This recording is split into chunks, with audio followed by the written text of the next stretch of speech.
Good evening, I'm Mr. Ish. Let's look at a very quick video, like literally a quick video here, analyzing in terms of the computations, the properties of radicals. Question number one is just to compute this root AB times root A cube B squared divided by A squared B all in a root.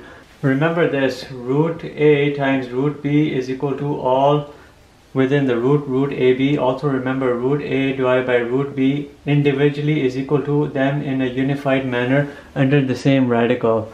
Those are very important. How would you go about doing this? You'd put this exactly using the first property. You'd have A times A cubed, which would be A4. B times B squared would be a B cubed. Over here you have A squared B.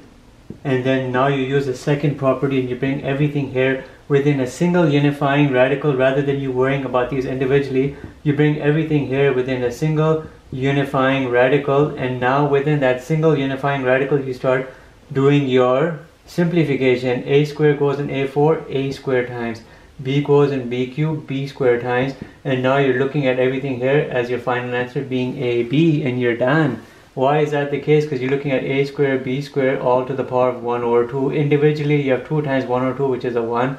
2 times 1 over 2, which is a 1. A1, B1, which is AB. So this answer here is good, and you see how we did it. Rather than working individually along the way, you use the properties of radicals, take everything through to the end, and then work it out. Our second and last question for this video is this. Pretty straightforward. We have square root of A squared B cubed divided by root AB, all of it squared by that exponent.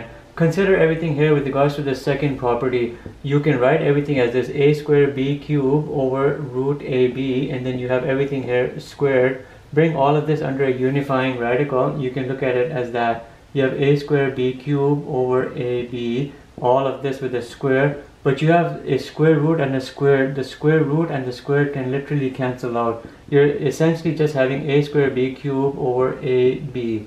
And then your final answer would be A B squared, and you would be done. Why can these cancel out? Because you're looking at something which is like a root x and a square, which is like x to the 1 over 2 to the power of 2. These cancel out. You're left with just a single x. Just like that, you're left with just this expression. The radical and the exponent 2 disappeared, cancelling each other out. And this answer here should be right. And that's it for this video. Thank you for watching.